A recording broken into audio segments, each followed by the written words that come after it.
बिस्मिल्लाहिर्रहमानिर्रहीम। Dear students, अस्सलामुअलैकुम। मैं आपकी science teacher miss Saeeda. How are you dear? Hope you all will be fine. अच्छा बच्चों, मैंने आप लोगों को पहले भी आपकी साइंस की बुक शो की थी। अब मैं दोबारा आपको इसे शो कर रही हूँ। ये आपकी साइंस की बुक है और आपका सेकंड असाइनमेंट, फर्स्ट असाइनमेंट इंशाल्लाह आप लोगों ने कर लिया होगा, लेकिन अब हमें जो है सेकंड असाइनमेंट के बारे में हम आज एक्सप्लेन करेंगे। उस सेकंड असाइनमेंट को एक्सप्लेन करेंगे तो मैं आपको दोबारा जो है आपकी साइंस की बुक जो है वो शो कर रही हूँ।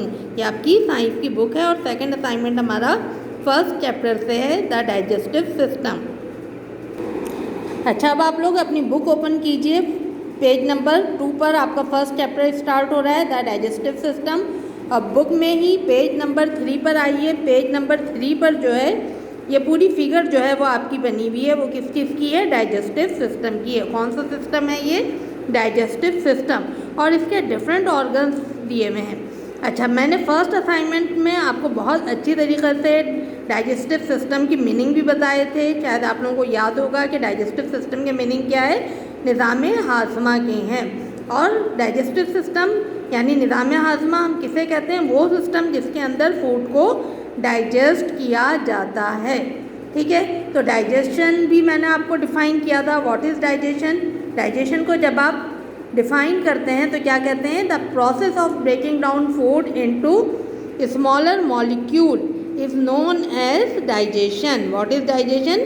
The process of breaking food into smaller molecule is known as digestion. ठीक है, आपको पता है जब आप खाना खाते हैं, जब आप फूड इंटेक करते हैं तो आपकी फूड जो होती है वो डिफरेंट फॉर्म में होती है। जैसे फॉर एग्जांपल हम जो है राइस खाते हैं, या हम एग खा रहे होते हैं, या हम मीट या फिश या कोई भी चीज़ केक खा रहे होते हैं, तो डिफरेंट जो है फॉर्म में हम जो है फूड खाते हैं। लेकिन बेसिकली जो होती है ये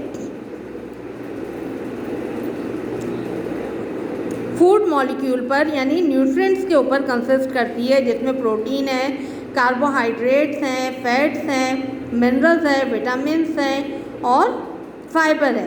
अच्छा, अब ये देखिएगा कि इसमें बहुत सारे तो ऐसे फूड न्यूट्रिएंट्स हैं जैसे विटामिन, मिनरल्स और फाइबर और वाटर वगैरह, इनको डाइजेस्ट करने की ज़रूरत नहीं होती। लेकिन 3 जो हमारे बिग मॉलिक्यूल्स होते हैं यानी बिग लार्ज फूड मॉलिक्यूल्स जो होते हैं, जो कि प्रोटीन है, कार्बोहाइड्रेट्स है और फैट्स हैं, उनको डाइजेस्ट करना बहुत ज़रूरी होता है।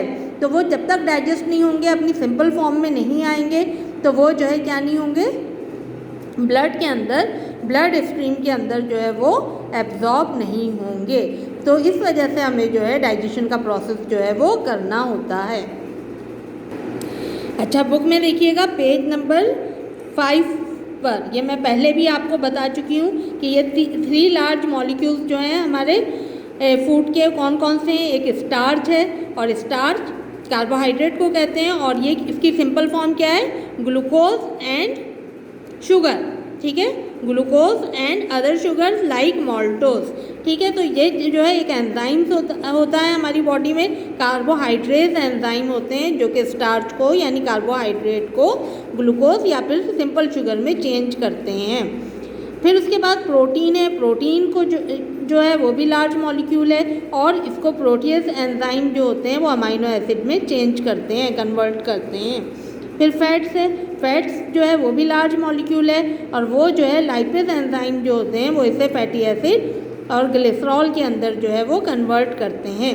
तो जब तक ये तीनों लार्ज मॉलिक्यूल्स जो स्टार्च है, प्रोटीन्स है, फैट्स है यानी कार्बोहाइड्रेट, प्रोटीन और फैट्स, जब तक ये अपनी सिंपल फॉर्म में नहीं आएंगे उस वक्त तक ब्लड में एब्जॉर्ब नहीं होंगे, जिसकी वजह से डाइजेशन का प्रोसेस जो होता है वो बॉडी में डाइजेस्टिव सिस्टम में होता है। राइट?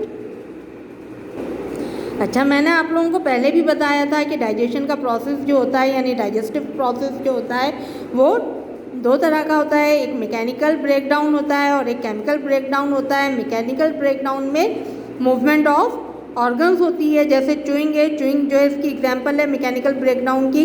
जब आप दांतों से किसी चीज़ को चबाते हैं तो ये कौन सा जो है डाइजेशन होता है? कौन सा प्रोसेस होता है डाइजेस्टिव? ये मैकेनिकल ब्रेकिंग डाउन होता है फूड का। और फूड जो होती है वो सिंपल फॉर्म में च्यूइंग के ज़रिए चेंज हो जाती है। फिर उसके बाद आप देखिएगा कि केमिकल ब्रेकडाउन होता है फूड का, और केमिकल ब्रेकडाउन किसके ज़रिए होता है? केमिकल्स के ज़रिए, यानी एसिड और एंजाइम्स के ज़रिए। डिफरेंट एसिड्स होते हैं, एंजाइम्स होते हैं। अभी जैसे मैंने आपको दिखाया कि प्रोटीन के ऊपर प्रोटीज एंजाइम जो होता है वो एक्ट करता है और उसे सिंपल फॉर्म में यानी अमाइनो एसिड में चेंज करता है।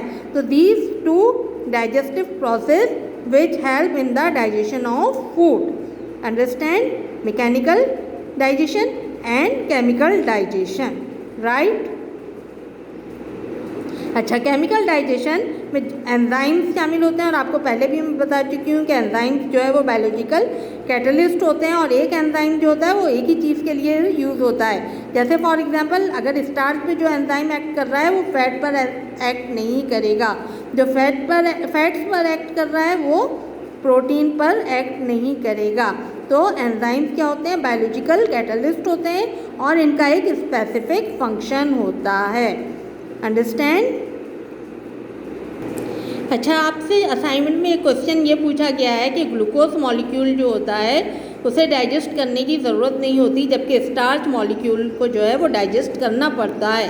और आपको इससे पूछा जा रहा है ऐसा क्यों करना होता है, तो इसका बहुत सिंपल सा आंसर है कि glucose is the small molecule और it is the simplest form of starch. तो क्योंकि ये सिंपल फॉर्म में होता है, ग्लूकोज जो होता है वो स्मॉल मॉलिक्यूल होता है, तो इसे डाइजेस्ट करने की ज़रूरत नहीं होती। ये खुद ब खुद जो है ब्लड के अंदर आसानी के साथ सॉल्युबल होता है और एब्जॉर्ब हो जाता है, जबकि स्टार्च मॉलिक्यूल लार्ज मॉलिक्यूल होता है और इनसॉल्युबल इन ब्लड स्ट्रीम होता है।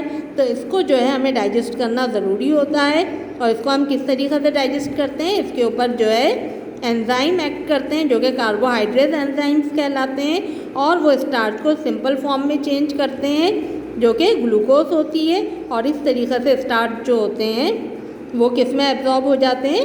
ब्लड के अंदर जो है वो एब्जॉर्ब हो जाते हैं जब वो ग्लूकोज फॉर्म में आ जाते हैं। ठीक है, इतनी बात सबकी समझ में आ गई? अच्छा, जब बच्चों डाइजेशन का प्रोसेस कंप्लीट हो जाता है, यानी फूड जब हमारी बॉडी में क्या हो जाती है? डाइजेस्ट हो जाती है। आपको पता है कि फूड डाइजेशन ऑफ फूड जो होता है वो कहाँ से स्टार्ट होता है? माउथ से स्टार्ट होता है। और फूड जब हमारी एब्जॉर्ब होती है तो जब डाइजेस्ट होती है तो उसका डाइजेशन कंप्लीट कहाँ पर होता है? स्मॉल इंटेस्टाइन में कंप्लीट होता है। फूड डाइजेस्ट होने के बाद जो है उसका ब्लड में एब्जॉर्ब होना बहुत ज़रूरी होता है। तो स्मॉल इंटेस्टाइन में जब डाइजेशन का प्रोसेस कंप्लीट हो जाता है तो आप देखिएगा कि वहाँ पर जो है फिंगर लाइक प्रोजेक्शन होती है जिसे हम विली कहते हैं। क्या कहते हैं हम उसे? विली कहते हैं। और विली देखिएगा ये आपकी फिगर जो है विली की बनी हुई है। तो विली जो होती है यहाँ पर जो है ब्लड कैपिलरीज़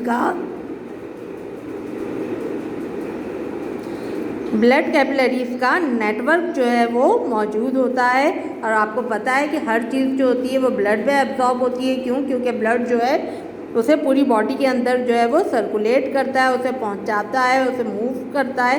तो फूड भी जो है वो विली में मौजूद ब्लड कैपिलरीज़ में ब्लड के अंदर जो है वो एब्जॉर्ब होती है, और फिर यहाँ से जो है पूरी बॉडी के में जो है जहाँ जहाँ फूड की ज़रूरत होती है उसे जो है वो सर्कुलेट कर दिया जाता है। अच्छा, अब ये पूछा जा रहा है कि जो है विली जो है वो क्यों सूटेड होती है एब्जॉर्बिंग ऑफ फूड के लिए? फूड को एब्जॉर्ब करने के लिए विली जो होती है वो क्यों ज़्यादा जो है वो सूटेबल होती है?